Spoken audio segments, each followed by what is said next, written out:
an issue, and it's because something you brought up, Mr. Mack, in regards to open records. And I think it's important to know we have Boy Scouts. I don't know if you guys are taking notes. There's another side. There's another side to open records, and it's not a good side. So oftentimes we have residents who call up very angry because they're being solicited. And the most significant source of open records requests are salesmen who will come in and request all the building permits that we've issued. Or we'll have a fencing company that will come in and request all the pool permits we've issued. They then go and then solicit directly to those people selling fences, selling contracting services, selling road driveway services, because they are allowed to have the list of every building permit. We have another issue, and I was sort of making the rounds and the news and different things, and it's about self-promotion. It's just the fact. One of the greatest sources statewide of open records requests in the township are prisoners trying to get personal information of police officers to know where they live. And if you'll recall, on this board will recall, we had a prisoner who was in central Pennsylvania who was desperately trying to get personal information on, he was a man who did some very bad things with a hammer, who was trying to get personal information on the police officer that arrested him. And those requests start with asking for the job application. We can redact certain pieces of information, their address and what have you, but we had made the decision to redact even things in there like where that person got trained. What those prisoners do is they will continue to make open records requests until an agency, and they tend to be small, or a town that's small, makes a mistake and releases the information without thought or without regard. We had that happen in one instance where the officer, at the time he applied, was living with his parents. And a subsequent open records request that came in released that officer's home address at the time that he had applied, which is where then his elderly parents lived. So for us, while I am clearly all in favor of open records and people having access to information, that means people sometimes trying to get information with bad intentions. So for us, it's something we continue to deal with. Contractors that have a right to information. I've had people upset that are saying, well, we got your address, so we got the permit from the township. That we're required to release that information. We're required to. So if you have someone trying to sell you a fence for your pool, or to repave your driveway or seal it, and they know that you've repaved it, it's because they have access to look at our permits.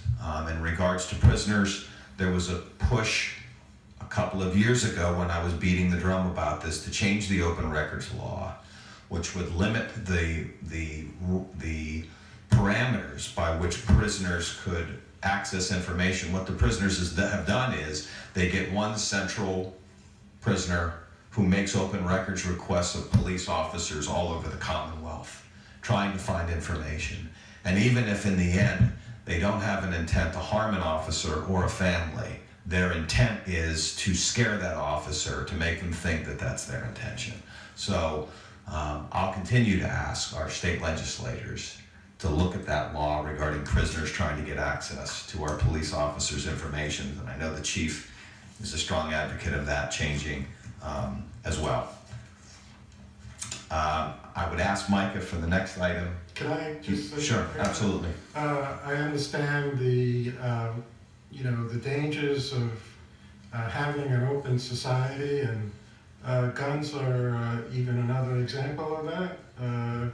So we have to be able to deal with that. I would be interested to know, assuming you keep records of all the open records requests. Mm-hmm. Yes, we do. Maybe if we could take a look at that to see what the impact is, because talking to PSATs at this webinar I attended, they indicated that the workload on open records officers in general, I don't know about Newtown, Yes. was actually pretty low. There weren't that many. And they also recommended that more information be easily available through the website to prevent people from having to come for open records. And I've talked to many people who have had a problem with our website. Even today, I've had problems trying to find information using the search function on the website. It's just inoperable. And other things like that can maybe ease the burden. And I would like to, look at that and not just say, please ask for open records. I want us to be open. I don't know about permits, that's a different story. But it's sort of like Amazon knows what you want because you've been around on the internet a lot. And they solicit, and that's a business. But I will say this, I hear you. We don't get requests. And Mike, who's the open records officer, can correct me. Overwhelmingly, we don't get requests for a resolution that the board passed or a set of minutes. That's not what we get. The 3 top requests for open records information is, number 1, what I had said, contractors looking for building permit information. Number 2, attorneys in the midst of suing us. I'm going to say that Micah spends 2 hours a week with that right now. Those types of requests are the ones that and again, then prisoners. So while I certainly respect what you're saying, I will respectfully disagree with PSATs. In fact, I'll say PSATs is wrong. We don't have a problem because I actually have 2 open records officers. I have Micah, who's the administrative open records officer, and I have Gene Tanner, who is the police administrative open records officer. So for the township, whether we get 100, we get probably 10 requests a month. It's not a problem. However, I am very familiar, since I used to work at one, with small boroughs and townships who don't have the staff like we do, who has like a borough secretary who is doing open records, and more often than not make mistakes with what they release. And they get a request and they just give what's wanted, and there's personal and redactable material in there. And there are lots of towns that are overwhelmed with it. Not overwhelmed that they can't get the stuff out, but overwhelmed to the extent that they don't have training, they don't understand what the ramifications are, and quite frankly, it's what's led to, as an example, police officers' home information being released because people didn't realize that they could hold back certain pieces of information.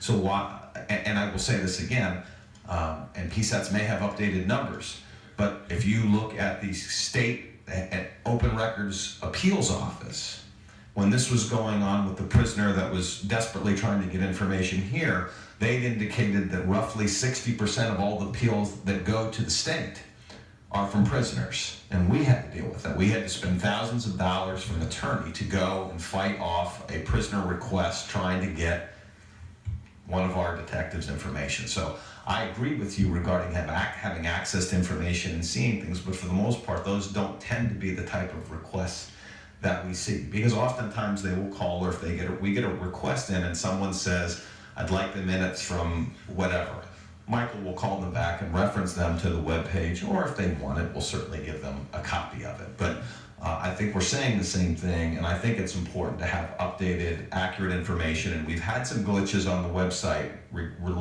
related to Google making changes, that every time they make little changes that they don't announce to us, it causes certain items, especially minutes and things that I know you've been concerned about, to suddenly disappear until we go in and make the change. And Google, how often, Mike? A couple times a month, at least, will tweak their system, and they don't tell us. And every time they do, there'll be part of our website that shuts down because we run the minutes and everything through the Google process. Okay, we can discuss that at the work session. There's lots of issues, but thank you for your information.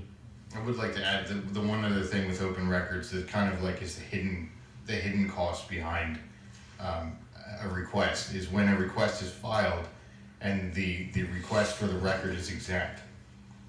We can deny the request. However, anybody can appeal it to the state. Once it gets appealed from our office, it essentially gets turned over to our attorney. So it has a kind of like a backwards charged to the taxpayers. Okay, there's open records and there's